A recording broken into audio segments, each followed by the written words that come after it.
The mop bucket wheels squeaked against the polished concrete floor of Naval Special Warfare Command as Esperanza Ghost. Valdez pushed it down the corridor at 300 hours. Her weathered hands gripped the handle with the same precision she once used on a cyclic grip, the same steady pressure that had kept an AH-64 Apache steady through Syrian sandstorms. But now, in her gray coveralls with maintenance stenciled across the back, she was invisible. Just another night shift janitor emptying trash, cans filled with classified shreddings, and wiping down surfaces that had witnessed the planning of operations she'd never be briefed on again. The fluorescent lights hummed overhead, casting harsh shadows across her angular face.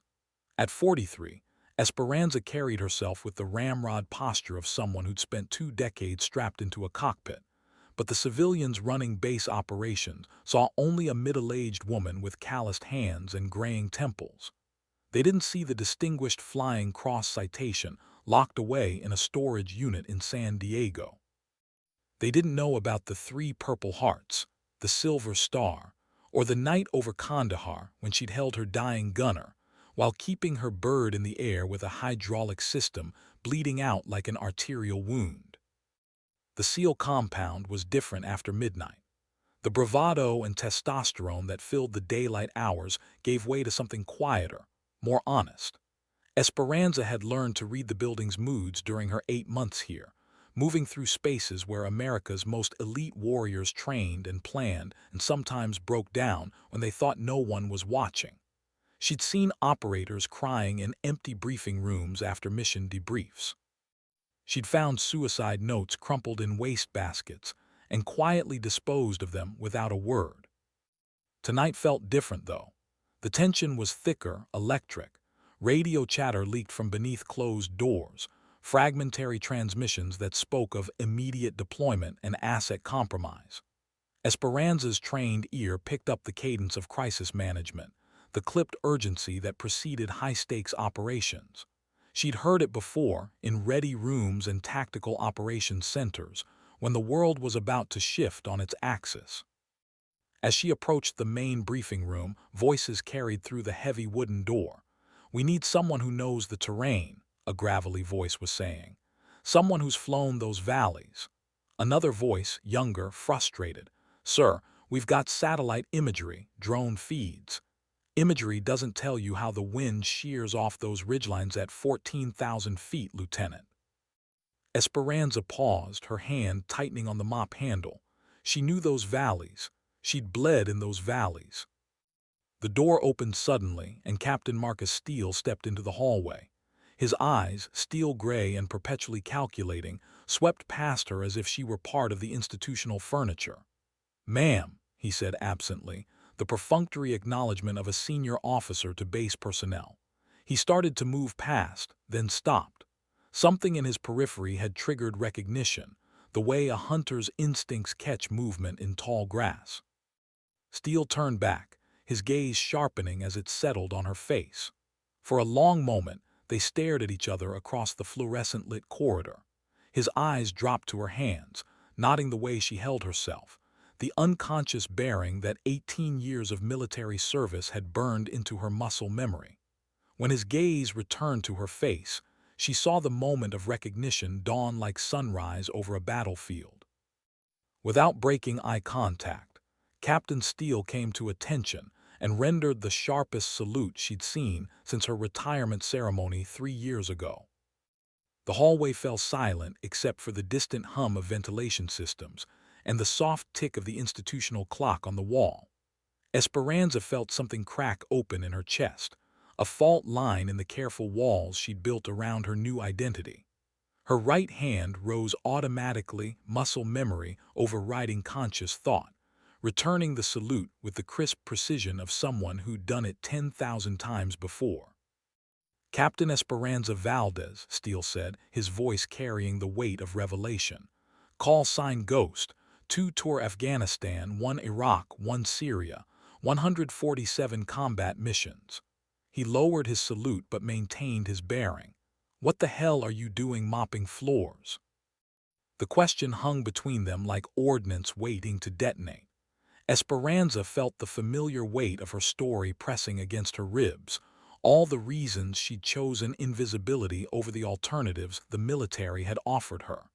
Medical retirement, disability pension, a desk job at the Pentagon pushing papers for officers who'd never heard a shot fired in anger. She'd chosen manual labor instead, honest work that let her sleep at night without dreaming of burning aircraft and the screams of dying men. "Honest work, sir," she said finally, her voice carrying the slight rasp of someone who'd breathed too much smoke and sand. "Pays the bills." Steele studied her with the intensity of someone accustomed to reading people's capabilities in life-or-death situations. Behind him, other voices drifted from the briefing room, fragments of operational planning that suggested something significant was developing. "We need to talk," he said. "Now. I'm on duty until 600, sir." "Not about the floors." His voice dropped to the confidential register used for classified discussions. "About flying." The word hit her like a physical blow. Flying. The thing she'd loved more than breathing, more than sleeping, more than the handful of relationships she'd sacrificed to the altar of aviation. The thing she'd given up when her hands started shaking after the last mission, when the flight surgeon's report had used words like combat stress and recommended grounding and permanent flight restrictions. "I don't fly anymore, Captain." "Maybe it's time you remembered how." The lights overhead flickered once, as if the building itself were holding its breath. Esperanza could hear her heartbeat in her ears, the same rhythm she used to feel through the collective controls when she was pushing an Apache to its limits. Part of her wanted to walk away, to disappear back into the comfortable anonymity of the night shift. But another part, the part that had kept her alive through 2 decades of combat, was already calculating flight profiles and mission parameters. "What kind of trouble are we talking about, sir?" Steele glanced back at the briefing room, where urgent voices suggested time was running short. "The kind that requires someone who can thread the needle between mountains while taking fire from multiple positions. The kind that requires Ghost." Her call sign. She hadn't heard it spoken aloud in 3 years, hadn't allowed herself to think about the reputation it represented. Ghost. The pilot who appeared out of nowhere and vanished like smoke. The one who could put an Apache exactly where it needed to be, when it needed to be there, regardless of enemy fire or terrain or weather that grounded lesser pilots. "I'll need to know the mission parameters." Inside, Steele stepped aside, gesturing toward the briefing room. "And Captain, welcome back." As Esperanza abandoned her mop bucket and followed him through the doorway, she felt the familiar transformation beginning. The janitor's coveralls couldn't change what she was underneath, a weapon of precision and lethality, temporarily dormant but never truly broken. The fluorescent-lit corridor behind her seemed to recede like a half-remembered dream. The briefing room buzzed with controlled urgency. Maps covered every wall surface, tactical overlays marked with red zones and flight corridors. A dozen officers clustered around a central table where satellite imagery showed mountainous terrain she recognized with a mixture of dread and anticipation.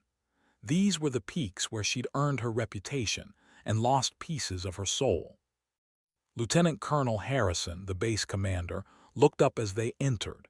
His expression shifted from mild irritation to confusion as he took in Esperanza's maintenance coveralls, then to something approaching shock as recognition set in. Like Steele, Harrison had heard the stories. Unlike Steele, he'd never believed them entirely until this moment. "Gentlemen," Steele announced to the room, "I'd like you to meet our new pilot." The room fell silent except for the soft whir of computer fans and the distant sound of helicopters conducting night training flights. A dozen sets of eyes turned toward Esperanza, taking in her appearance with varying degrees of skepticism and calculation. She could read their thoughts in their expressions. Too old, too small, too civilian, too female. She'd faced the same doubts for 20 years and learned to let her flying do the talking. "Ma'am," Lieutenant Colonel Harrison said carefully, "we appreciate any civilian contractor support, but this is a combat mission requiring. Sir, Steele interrupted, Captain Valdez isn't a contractor. She's the pilot who extracted Delta Force from the Korangal Valley in '09 when 3 other birds got shot down trying to reach them. She's the one who held a hover at 12,000 feet in a whiteout to extract wounded rangers from that ridge in Kunar province. His voice carried the weight of someone reciting legend-made fact. She's Ghost. The shift in the room's atmosphere was subtle but unmistakable. Shoulders straightened. Conversation ceased mid-sentence. Even the most skeptical faces showed signs of recalculation. Ghost wasn't just a call sign in special operations circles. It was a reputation that transcended service branches and operational classifications. Major Patricia Kowalski, the mission intelligence officer, stepped forward with a tablet displaying aerial reconnaissance. "Ma'am, we've got 8 American hostages being held in a compound approximately 40 miles inside the Pakistani border. The terrain is—" She paused, searching for diplomatic language. "Impossible," Esperanza finished, studying the imagery. 14,000-foot peaks, wind shears that'll flip a helicopter upside down, surface-to-air missiles every 10 miles and nowhere to land except on top of the target. She looked up from the tablet, meeting each officer's gaze in turn. "What's the timeline?" 18 hours, Harrison replied. "Pakistani government has given us an ultimatum. Either we extract our people by 600 tomorrow, or they launch their own operation." The unspoken implication hung in the air. Pakistani anti-terrorism units had a tendency toward collateral damage that made precision impossible. Esperanza nodded, already running calculations in her head. Flight time, fuel consumption, ammunition load, escape routes. The familiar rhythm of mission planning felt like slipping into a comfortable uniform after years of civilian clothes. "What assets do I have?" 2 A-64E Apache, fully loaded. Your choice of gunner co-pilots. Steele gestured toward a group of younger officers standing near the far wall. All combat experienced, all volunteer. She studied the pilots with the eye of someone who'd learned that crew selection could mean the difference between mission success and catastrophic failure. They were young, confident in the way that only came from surviving multiple deployments. But she could also see the questions in their eyes, the uncertainty about flying with someone they'd heard about but never seen in action. "I'll fly solo," she said. The room erupted in controlled disagreement. Multiple voices overlapped. "Ma'am, regulations clearly state. Mission parameters require. Safety protocols mandate." Harrison raised his hand for silence and the room gradually quieted. "Captain," he said formally, "I understand your preference for autonomous operations, but this isn't a training exercise. We're talking about a direct action mission in denied territory with minimal backup options." Esperanza moved to the central map display, her finger tracing potential flight routes through the mountainous terrain.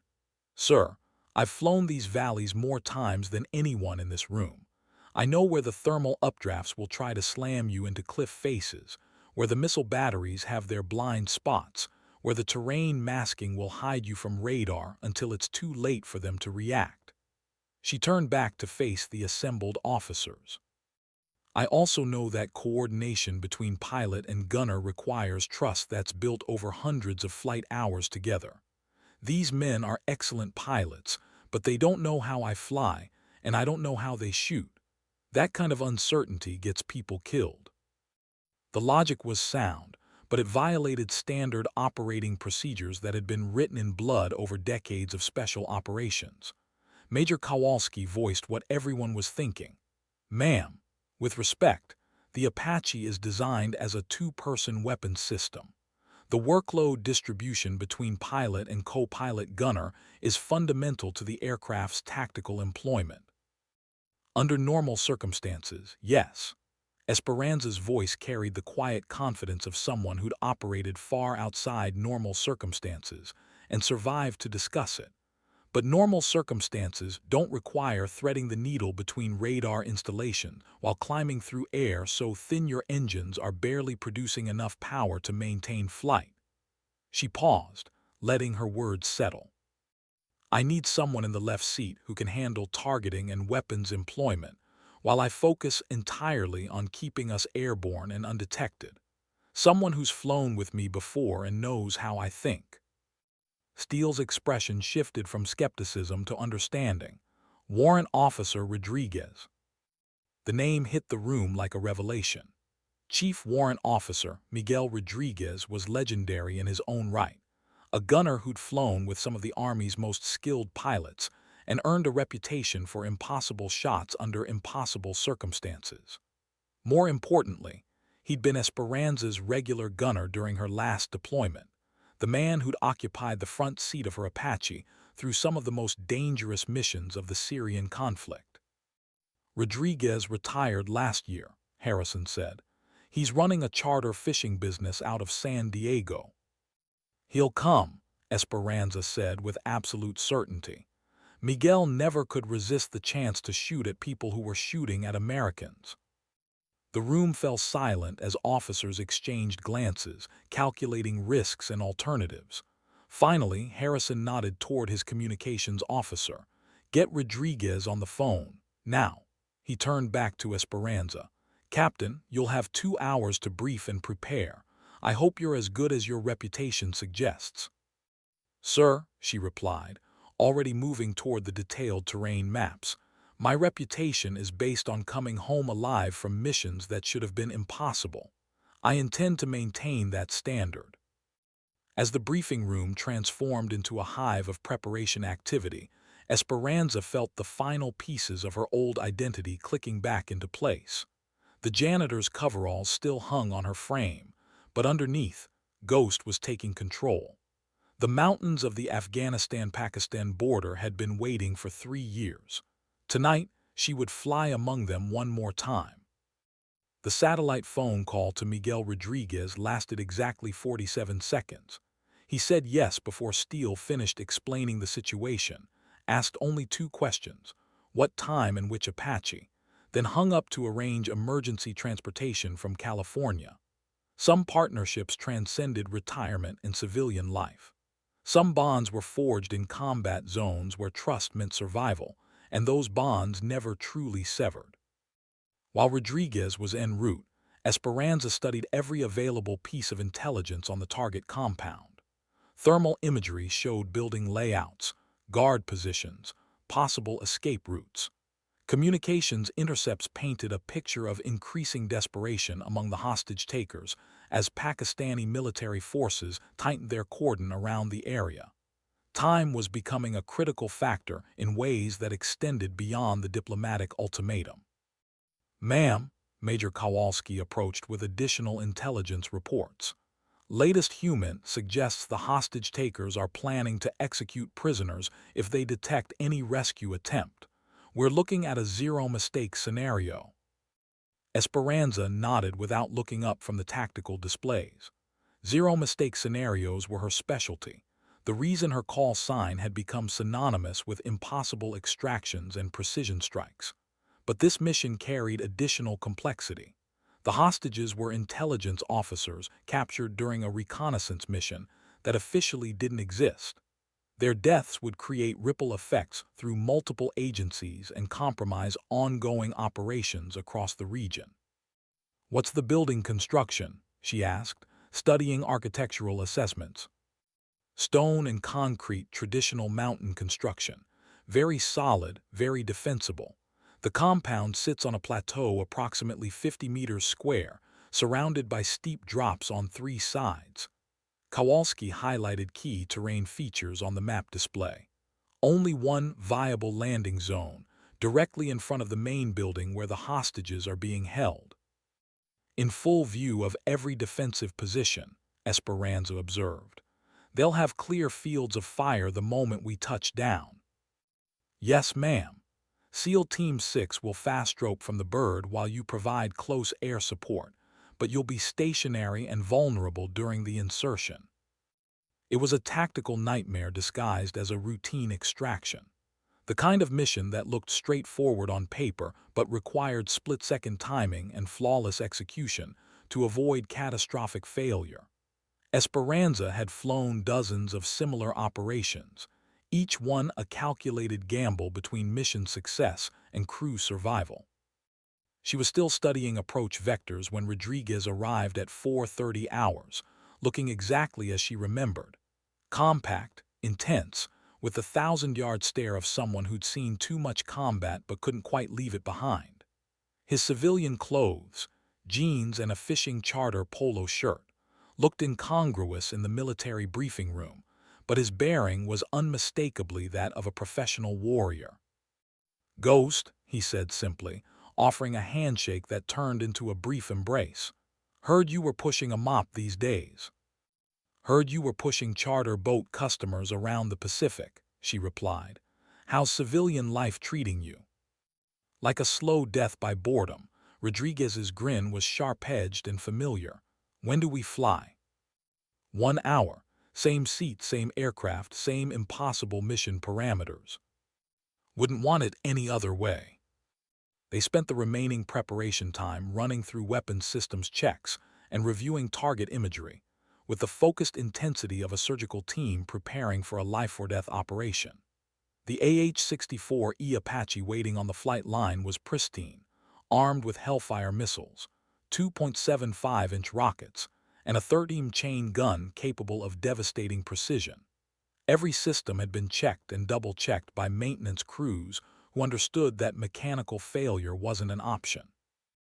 As sunrise approached, Esperanza changed from her maintenance coveralls into a flight suit that felt like a second skin. The familiar weight of survival gear, body armor, and flight helmet transformed her from custodial worker back into one of the most lethal pilot weapon systems the military had ever produced. Rodriguez strapped into the gunner's seat with the casual efficiency of someone who'd done it hundreds of times before, his hands moving automatically through pre-flight checks. "Control, this is Ghost Flight requesting clearance for immediate departure," Esperanza transmitted, her voice carrying the calm authority that had guided countless missions through hostile airspace. "Ghost Flight, you are cleared for immediate departure. Good hunting." The Apache lifted off from Naval Special Warfare Command as the first rays of sunlight painted the eastern sky orange and red. Behind them, a dozen officers watched from the operations center, tracking their progress on satellite feeds and radio transmissions.